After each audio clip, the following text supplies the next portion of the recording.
Good evening and welcome to session 3 of day 2, edition X, Tata Steel Kolkata Literary Meet. Our next session is special indeed. Jungle Nama. Amitav Ghosh discusses the legend of Bon Bibi with Ankita Mukherji.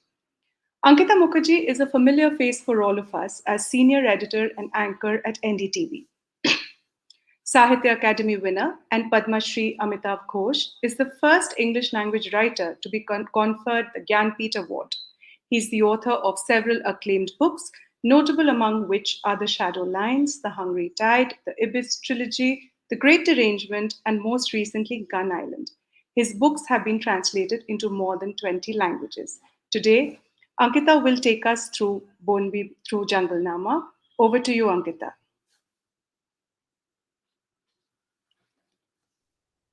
Session. Now, it is, of course, well, I think we're having a few technical glitches there, right?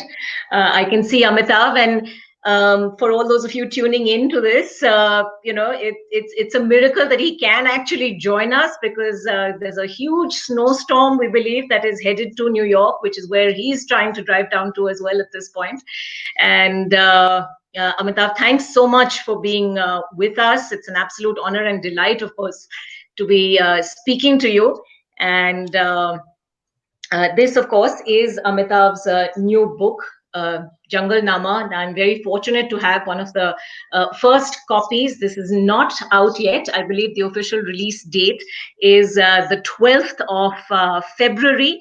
And this is Amitav Ghosh's new book, which is in verse. This is his first book entirely in verse, and it's also illustrated.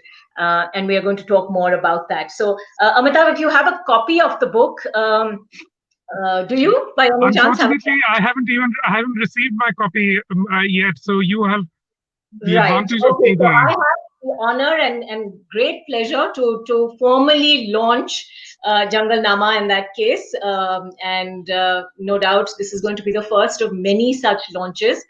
But this is the absolutely beautiful cover, and we'll take a closer look, of course, at the illustrations. It's been illuminated, as Amitav describes it, by artist Salman Toor, and that's also a very interesting collaboration that we'd like to talk about in greater detail. But Amitav, let me begin by asking you straight away, from The Hungry Tide, where you first introduced the world to the legend of Bon Bibi, the protectress of the Sunderban, to your last novel, Gun Island, and now to Jungle Nama, you keep going back to Sunderban. What is it about this very inhospitable terrain that keeps calling out to you and providing literary inspiration? You know, first of all, it's a great pleasure to be talking to you. Thank you for doing this. And my thanks also to the Kolkata Literary Meet for inviting me.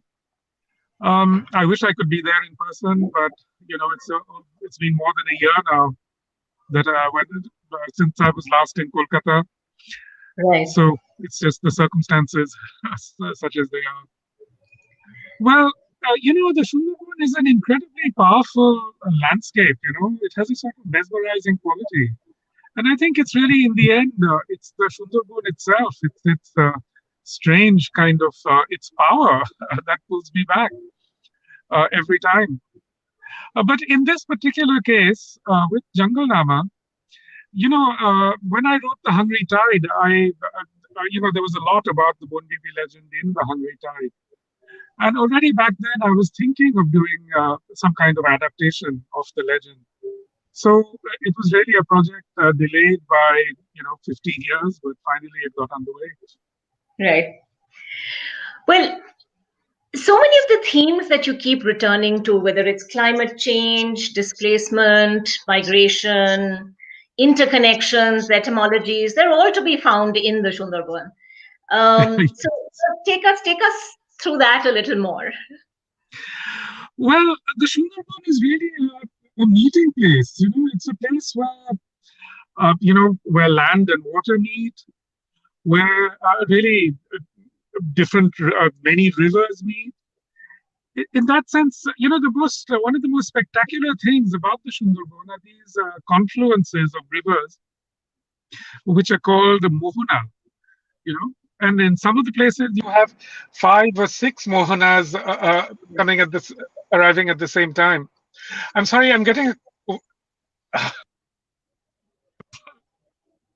the weirdness of all this. We can hear you, so perhaps you could carry on. Yeah. Yes. So, in that sense, the Sundarban, everyone, historically, everyone who came to Bengal came through the Sundarban.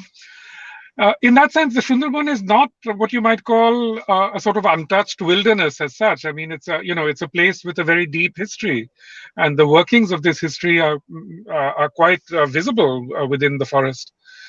So, in that sense, etymologies, the past, the present, and especially, you mentioned climate change.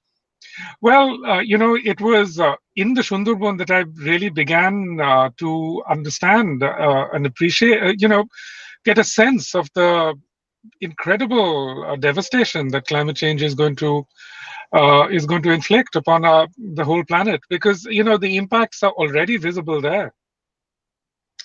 Yes, indeed. And I think no discussion of the Sundarban right now can happen without, of course, a mention of Cyclone Amphan. It's still very recent in our memory, and the absolute devastation that it wreaked. And, you've made the point that it was actually perhaps a lot less destructive than it could have been. And yet it sort of destroyed livelihoods, property, and really wrought untold sort of havoc on a vast section of this landscape.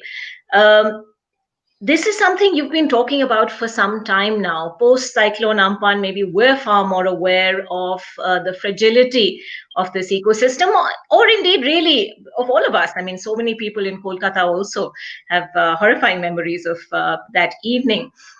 But tell us a little more about that. You've obviously almost refocused your attention to talk about climate change in your literary works, and how did that come about? It's obviously a theme that you keep coming back to over and over again, and Bon Bibi in that sense is almost sort of a metaphor for the forest, and well,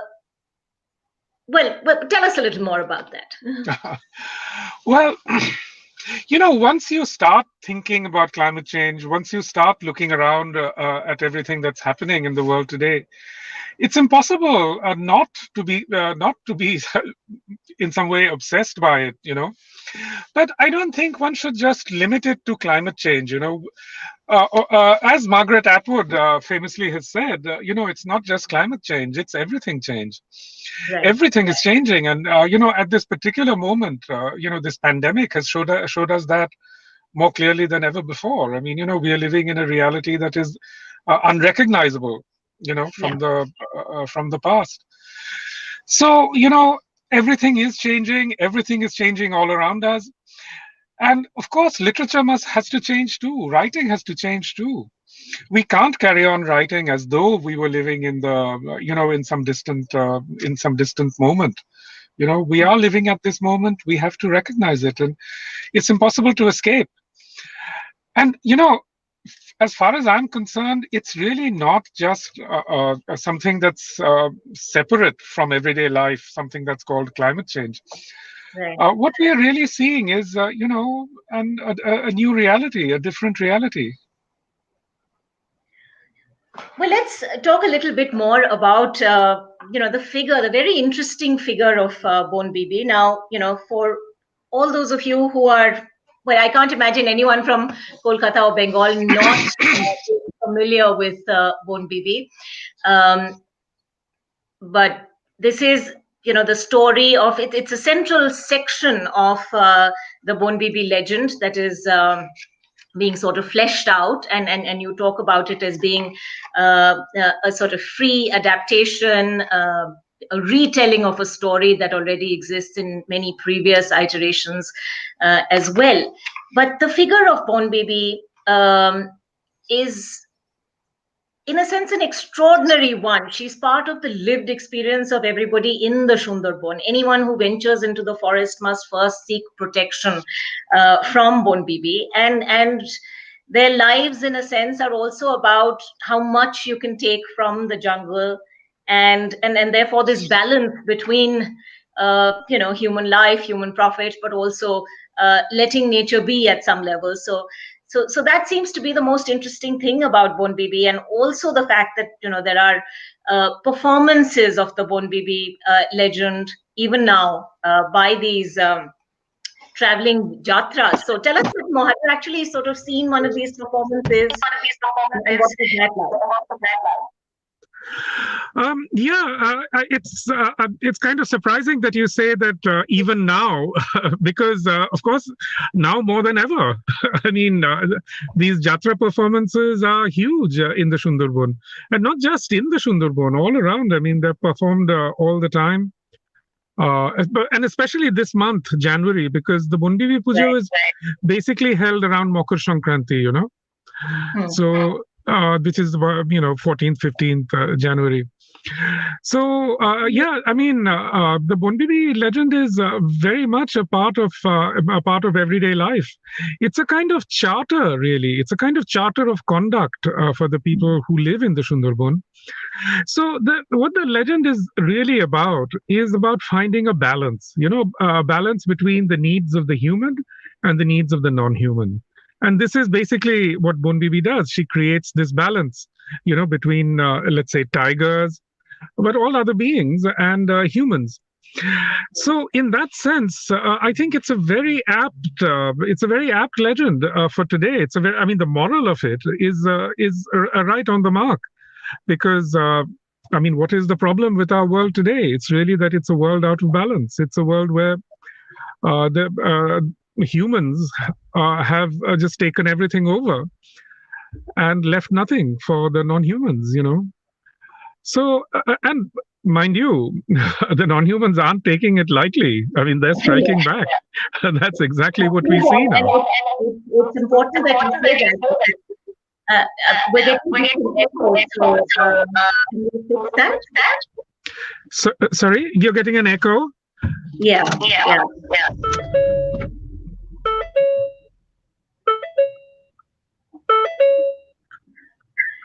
If any help with it, I can't really hear you properly, I'm afraid. All right, I'm going to try it again. Yes. In the Bon Bibi legend, human protagonists are not the heroes, but they're nature's prey. There's this sense of menace always. And in a sense, that's the same lesson that COVID is now spreading across the world. The point that you just made, we're all nature's prey in the same way that Dukhe, the character in this book, is Dokhin Rai's prey. The tiger who is a creature of menace and, all over this landscape. So, it's interesting that, as you say, this is now more relevant than ever before, but COVID-19 has also given you the opportunity to work on this book, has it not? Actually finished this book right at the start of the lockdown. I finished it actually in the first week of March. Yeah, so it was right at the start. I'd been working on it for a long time. And yes, and then absolutely, the pandemic made it possible for me to work with Salman. One of the ideas behind the book all along was that it would be a collaborative effort, Yeah. Because I think one of the things that's really gone wrong with contemporary literature is that it's so much focused on the individual, the individual writer, the individual reader, the individual reader who reads in the silence of their own head, I wanted this to create, patterns of collaboration, patterns of entanglement, if you like, So I wanted to work with an artist, and the first artist I thought of was Salman, who I've known since he was a student. He was a student not far from where I live. And the thing is, Salman's become, he's very young. He's in his early 30s, and he's already incredibly successful. He had a major solo show coming up at the Whitney. So I didn't want to ask. I mean, I was sort of, wary of asking him because I know that he's very, very busy and everything. But then his show got postponed, because of the pandemic. And a little window opened up, and when I asked him, he was very keen to do it, and we just had a wonderful time. Sorry.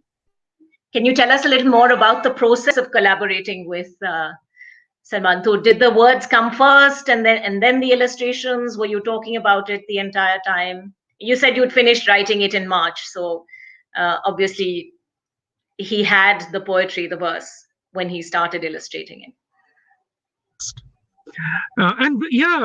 We would just have long conversations on the phone.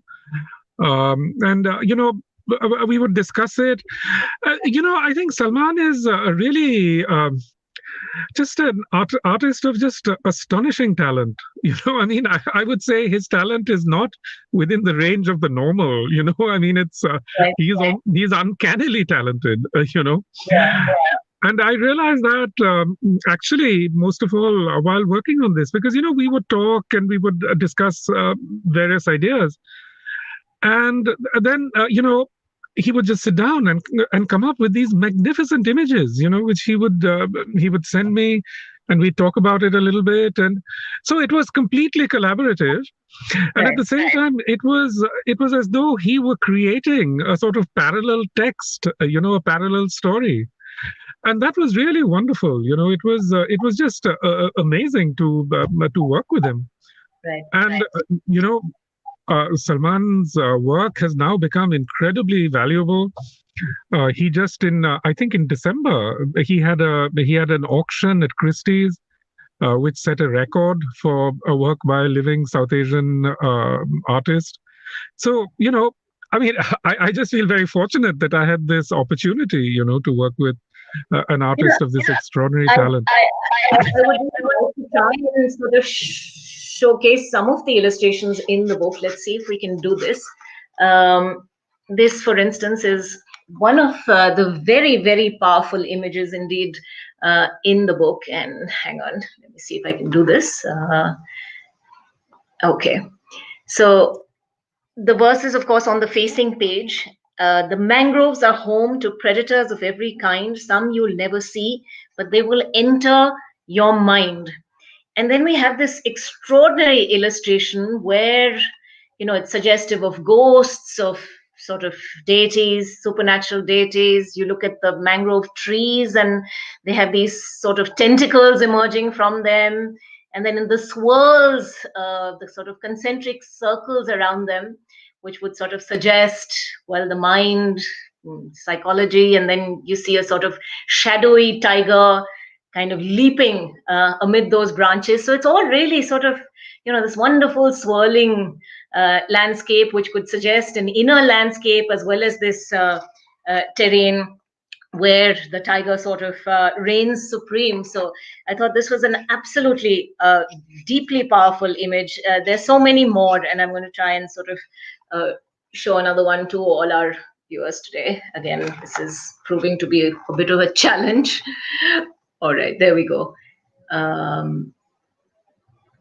Was it a conscious choice to have these sort of grays and blacks and charcoals, or were these originally in color? No, they were not. It was never in color. The whole idea was to work with ink. But actually, Salman created these images on his iPad. I mean, he's an astonishing draftsman, but he had never done it before. But he just his idea was that he would do the drafts on the iPad and then do the inking by hand. But it turned out that his iPad, the images were just as good. So. These images are actually digital, but I think you pointed to two superb. I mean, they're all superb images, but I thought all along, right from the start, I thought, how is Salman going to draw the tiger? I thought that was the real challenge, because the tiger, it's almost a hackneyed image. I mean, you see tiger, you see the image of the tiger everywhere. But what Salman came up with was, to me, just completely mesmerizing. That image, I think, is just so vibrant, so filled with energy. On the cover of the book as well. And indeed, it's something. But to go beyond that and to talk about Bon Bibi herself, I mean, she sort of strikes one as being such an extraordinary figure, such an amazingly hybrid figure in that sense. She comes from Arabia. She's worshipped in Hindu temples, and yet it's the Muslims who cook the sort of offering that is given to her. It's the Muslims who read from the Johuranama and indeed composed it in the first place. Is it more important than ever before to sort of reclaim syncretic figures like Bon Bibi for the present generation, for those who are perhaps not familiar with her? I mean, you probably brought the Bon Bibi legend to the world when you talked about it first in Hungry Tide, but here now is a sort of full-length iteration of the legend. What made you decide to do this now? See, the Bon Bibi legend is, as you say, extraordinarily hybrid. I mean, the Bon Bibi is the daughter of a Muslim fakir who goes to Medina. She is born in Medina. From Medina, she comes to Bengal. And there are many Hindus may see her as a goddess, and Muslims will see her as a peer, as a female peer. All across the Muslim world, there used to be saint figures, who had magical powers. So, and we have a very rich tradition of this kind of syncretic folklore in Bengal. There's Shuttu Narayan, all the stories around Shuttu Narayan, and there are also similar stories about Shuttu Peer. There's a very rich folklore around Ghazi Peer. So, in the Sundarban, all across the Sundarban, the Bon Bibi is rituals to Bon Bibi are performed by Hindus as well as Muslims, and all these rituals begin actually by with taking with Arabic incantations, and that's a common feature. The Hindus do it, Muslims do it just as much. And I do think it's a wonderful kind of syncretism that you see there. A sort of how shall we say, in popular culture in Bengal, it's incredibly mixed. I mean, these traditions, they're impossible to pick apart and say that this is Hindu and this is Muslim. I mean, they're just so much mixed together. And I think that's what makes the popular culture of Bengal so vibrant and so interesting. You said that Bon Bibi is... ask you, the fact... you said that Bon Bibi is worshipped in temples, and that is not the case, though. It didn't used to be the case anyway. The people may be building temples for her. But I think what is so striking about the legend is that actually the shrines to Bon Bibi are just little things that people make out of wood and bamboo, and then they leave them there, and those things melt back into the forest. I think one of the most important aspects of the cultures of forest peoples everywhere is that they don't build temples. They historically, what they would do is that they would create shrines within the forest. See, a temple, a mosque, a church, what do? They create a structure that cuts you off from your surroundings. Right. Whereas the whole idea of how should we say, forest beliefs is that the forest itself is your temple. The forest itself is your shrine. And that, I think, is such an interesting aspect of this. Unfortunately, I think people will start building temples to Bon Bibi. I believe there are already a few. They're small structures, but they exist, and that might be a sort of sign of the times as well, because temples do tend to proliferate everywhere these days. But I'm going to put you on the spot and ask you. We've seen so many instances of disruptions in communal harmony, if we can call it that, but not in the Sundarban area. Do you think Bon Bibi might have a role to play there? Absolutely. Look, let's not idealize it. I mean, it's not as if there are no communal tensions or whatever in the Sundarban. I mean, there are, and unfortunately, I think those. I suppose a living come by would necessarily have that. Divisions are always ripe for exploitation by by politicians or people trying to take advantage of these things. So, but absolutely, it's the case that most of the people who live in the Sundarban, especially in the on the Indian side, most of them are Dalit, and there's an absolute overlap between the populations. There's a sort of mutual understanding. And as you say, these kinds of communal tensions haven't been at the forefront, certainly in the Sundarban, for which we should be very grateful. Yes, and yes, I do feel that the Bon Bibi legend has something to do with it. Absolutely. Mm-hmm. Talk about the fact that, you choose to experiment with verse, and you talk about how the original Bon Bibi legend, as written in the Johuranamas of the 19th century, were in what is known as Dipo Dipoyar, or the two-lined couplet, and that's what you're sort of experimenting with over here. Tell us a little about that process. Was it, you've already, of course, written poetry before, but not in this sort of form where the entire book is verse. What was that like? It's wonderful. When you write in a strict metrical form, and I should explain here that Poyar is the commonest kind of metrical form in Bangla. So all the Mongol Kabbo, for example, are written in Poyar. The great Bengali, Krittibash Ramayan, etc., all mainly they are in Poyar. There are various kinds. There's Dvipodi Poyar, there's Tripodi Poyar, and other other variations of Poyar. But I've just used the Dvipodi version, which is couplets. In my case, I've limited it to 12 syllable couplets. So 24 syllables in each couplet. Though technically in Bangla it's 14 syllables, but that's because you say you add an or often to the final endings of words and things.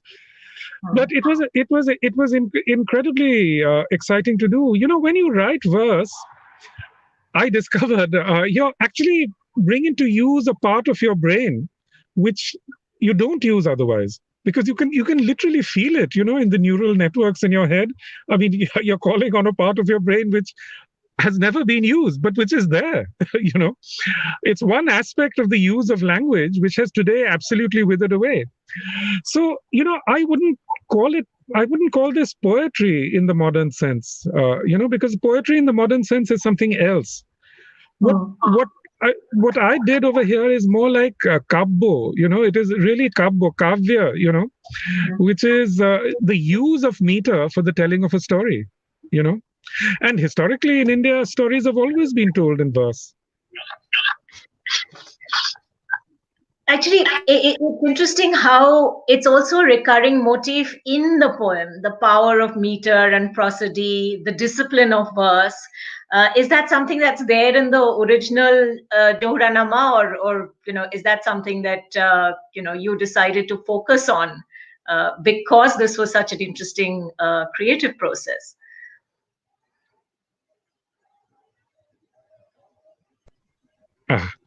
Yes. No, it's not there at all in the textual versions of the Bon Bibi Johuranaama.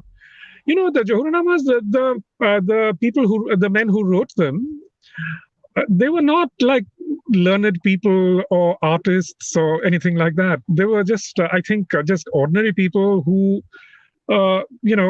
were obviously literate, but they were. I don't think they considered themselves like great artists or anything. So similarly, they're telling a story. They're using meter to tell a story. So yeah, it was very interesting to do it. It's a very interesting way to tell a story, because there's one other collaborative aspect that grows out of telling a story in this way, which is that it becomes a text that is designed to be read aloud, you know to be read aloud, or to be chanted, or to be and that's And also basically what they. has to be remembered, because this is something that is sort of absorbed by the people of the Sundarban, and indeed anyone who hears it, and then perhaps recalling these couplets is easier. I mean, for instance, we have that very powerful section in Hungry Tide where Pokit, the fisherman, who's completely illiterate. He knows the palaga, he knows the Bonbibir palaga or the Jatra form by heart, and his singing of it sort of entrances Pia, the cetologist, but it's only the urban translator Kanai who can sort of unlock its meaning for her. And now you're doing it in verse for a wider audience, for indeed the world. Yes, that's true. Though the Jatra versions are not really very close to the text, and I think in that sense we should not give primacy to either version of it. It's not like the text is that the text is the original and the Jatra is some follows upon the text. You know, we have become so fixated on on textuality that we always accord primacy to a text. But in fact, in popular culture, often these stories actually, uh, they date back. I mean, they go back to sort of form various forms of orality, various forms of I mean, I'm sure the story was being told long before it was written down. So we have to look at each of these as a different iteration. They're not in competition. They're not substitutes for each other. They're just different iterations. And in the Jatras, they tend to focus on one or two episodes, and it's the same episode that I've picked on, which is the story of Dukhe.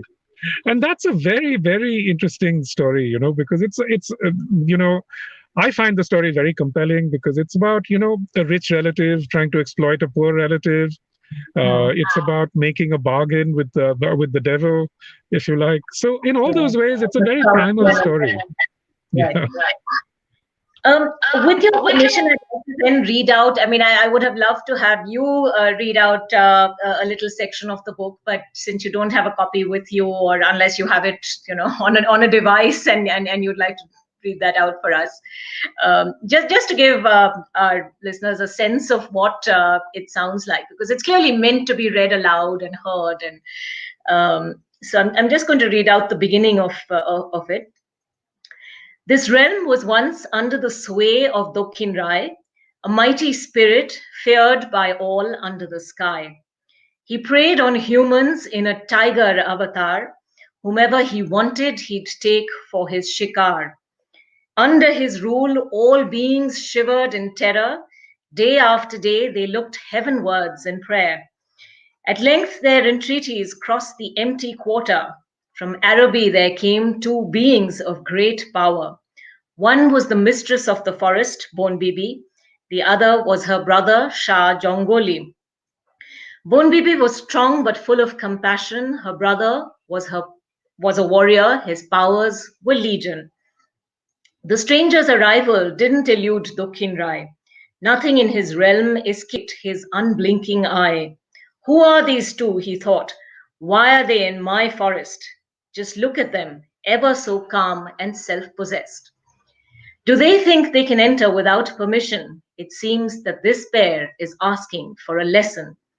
Instantly he dispatched a ghostly army, thinking they'd soon dispose of this trifling enemy. But no sooner did the spirits spring to attack than they screeched in fright and came flying swiftly back. They're too strong, they wailed. This is a fearsome pair. You cowards, roared Dokkin Rai. You're easy to scare. It's up to me now. I'll deal with them on my own. Get out of my way, you fools. I'll fight them alone. At once Dokhin Rai assumed his tiger disguise, trusting that the mere sight would sear the stranger's eyes. They'd take to their heels, they'd never give battle. Not for a moment did he think they'd test his mettle. But fight they did, defying his earth-shaking roars, nor did they flinch from his fearsome, flesh-tearing claws. Every blow he struck, they answered with many more. They pinioned his limbs and bound his taloned forepaws. Spasms of pain shot through him, sharpening as he fought. He flailed with all his strength, but the bindings held taut. The tiger's stripes, which had danced like the flames of a fire, now fell still, the embers of a fading pyre. Lying prostrate, pinned under Shah Jangoli's thigh, what could Dokhin Rai think but that his end was nigh? And so it carries on. I don't want to give too much of the book away, but it really is quite something. And it's interesting how you play with the language as well. There are words there which would seem strange, seem foreign to an English reader, but in a sense, there too you're referencing the many Arab words, the Farsi words that are local to this region. Well, it's not just, all these words. For example, shikar is in the Oxford English Dictionary. All these words that I've used are in that sense English. Because English is, at least historically, it absorbed many, many influences, many words from other languages and so on. But let me just say, first of all, how you read that so beautifully. I think you did a much better job than I would have done. But again, I'd just like to say here that, another thing I wanted to do with this text right from the start is to make it a sung text. So I'm actually working with a wonderful singer called Ali Sethi. And he's actually going to do a sort of an audio version of Jungle Nama, where he both narrates it and sets it to music. Music, yes. And it's going to be completely wonderful. Have published already. So there's a bit is available online. There we go again. I think the audio is giving a lot of trouble. Yes, so there is an excerpt of that online for anyone who sort of wants to get a flavor of that already. That's been put out by the publishers, HarperCollins, and it is indeed beautiful. And it's wonderful how the music sort of adds yet another layer to this. You've got the text, you've got the illustrations or illuminations, as you call them, and indeed they are. And now there's this layer of music being added to that as well. So we're really looking forward to that. I'm going to throw this open actually to audience questions, and those who are watching this show on Facebook Live and YouTube have been sending their comments in. Slight diversion, that's obviously an alias. He or she asks, do you feel your voice changes as you write different books? Do you locate that voice before you begin? Yes, I think one's voice changes, every time you set out to write anything. And to locate the voice, as you put it, is really the fundamental task before you actually sit down to write a book. It's really the only way you can make a narrative flow is to find the right voice for it. Absolutely. Another question that's come in, is the syncretic nature of the original threatened in all the troubled times we're going through? Is Bone Baby likely to be appropriated by one communal outfit or the other? Sadly, I do think that's the case, because certainly, the legend is coming under attack from two sides, if you like. I mean, because very orthodox Muslims,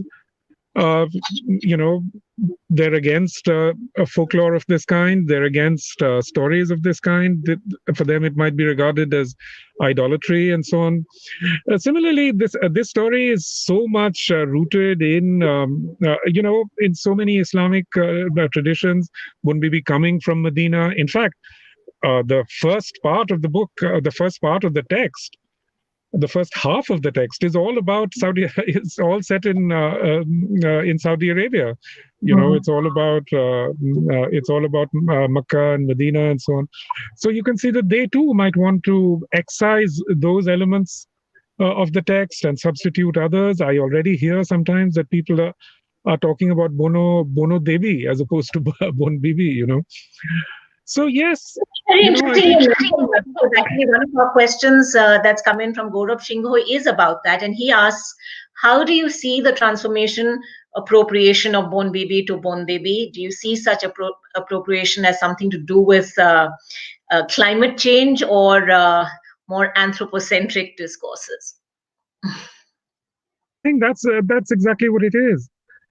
And I think that in that sense, my writing of this is it's important, to try and preserve, as it were, some texture of the original, the syncretic nature of the original of the original story. Look, on the one hand, we have to accept that folklore changes, and people's practices change, people's beliefs change.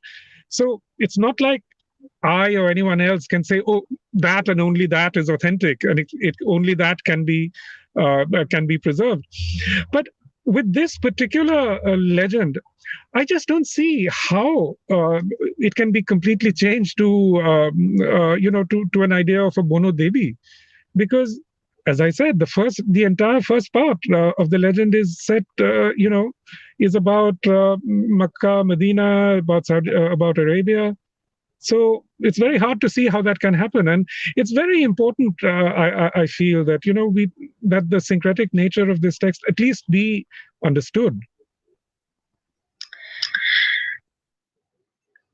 All right, another question from a viewer. Trinetra writes, "Today when we go to visit Sunderbans, somehow people shy away or don't want to discuss or talk about the Bidhoba Para. How do you go about portraying that, and any experience of talking to locals about it?" I think we just broaden that to sort of talk about your own journeys into the Sundarban. I mean, it's obviously very familiar territory for you. You've dedicated the book to anthropologist Anu Jale, and she's quite the authority on Sundarban. Your experiences when you've traveled there, and if you'd like to shed some light on this specific question also. Look, obviously, people don't like to talk about bereavements or their personal lives with strangers. That's just a fact. I mean, no matter where. So if an outsider comes in from Calcutta and starts asking a lot of questions, I mean, obviously, they're not going to talk about it in a very free way. But I will say this, that, life in the Sundarban is very, very hard. It's a very difficult landscape. And, the people who live there possess very little by way of what we would think of as belongings or possessions. I mean, they have simple houses. They possess very, very little. And yet at the same time, they have a certain quality of lightness and joyfulness, which is truly astonishing also, I mean, they're so hospitable, so, despite all the difficulties that they live with and the danger that continually surrounds them, their lives are very, very rich in many ways, incredibly rich. I would say much richer than the lives of people in cities.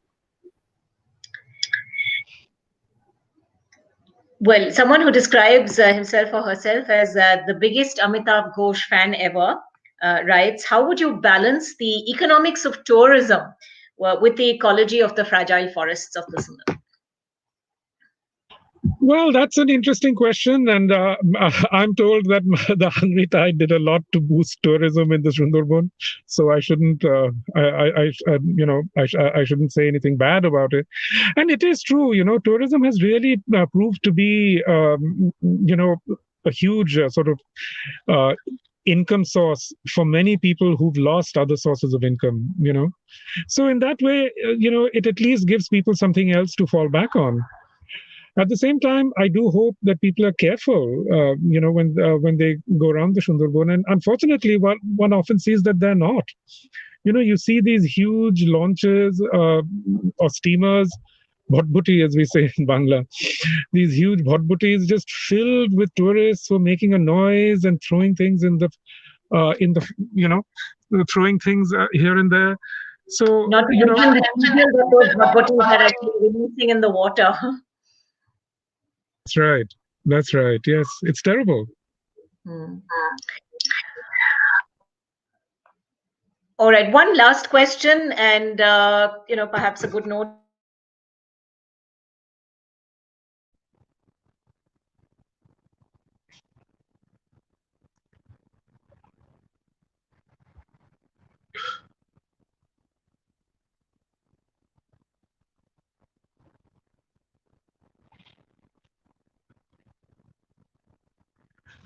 All right. Let me try that again. A final question to sort of wrap up this session, as it were. There's a viewer who wants to know, what is Amitav Ghosh writing now? PD asks, what kind of book can we expect next? And after fiction, non-fiction, now verse, what is next? Is it going to be a graphic novel? And there's a certain rumor doing the rounds that it could even be a cookbook. Would you like to comment on that? Well, no, I'm not going to. There's not going to be a cookbook. That I can absolutely confirm. I actually have a book coming out in September. It's called The Nutmeg's Curse: Parables for a Planet in Crisis. So it's nonfiction.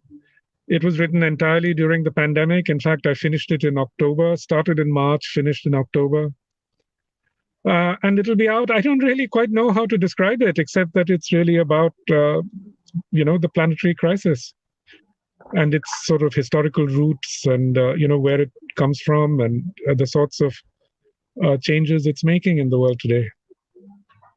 But thinking about the planetary crisis, travels and journeys form such a big part of your books, and yet we find ourselves at the strange point where anything other than essential travel is no longer possible.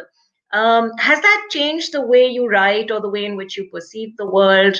I imagine you haven't even been back to Kolkata in some time now. What has that been like?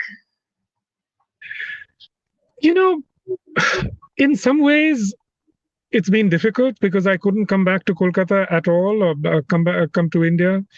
In some ways, it's also been rewarding, to be not to have to travel here and there all the time, to have that that time and space for completely focusing on one's work. That kind of deep focus is very hard to find, in a circumstance where you're constantly traveling. So I would say that certainly I don't think I'm going to go back to traveling as I once did. And I suppose that's true for so many of us now in this post-pandemic world, and indeed everything that it sort of makes us reconsider about our lives, really. Okay, one last question. Debojyoti Chakraborty asks, why did you kill Allison in the Glass Palace? I cried for a long time. Well, it was, that's what it's like writing a book. I mean, it's not easy to kill a character who you've grown really close to, in a sense. But if that's what the story demands, you have to do it. There's nothing else you can do. Anyway, thank you so much, Ankita.